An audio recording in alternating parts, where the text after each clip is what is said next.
respected headmaster, teachers, parents, and my dear students. My name is Komali.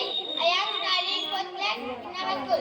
First of all, I wish you a very happy Republic Day. Today is January 26th and we are celebrating 77th.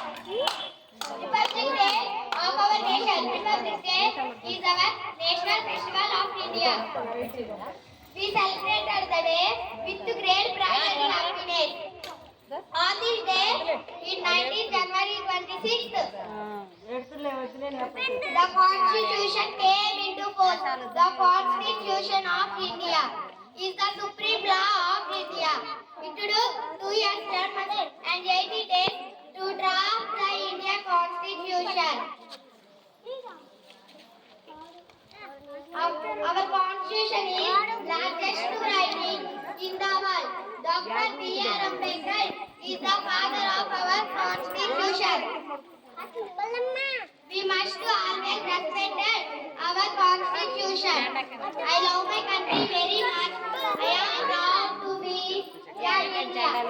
Jai Hind, Jai Bolo Bharat Mata ki. Jai!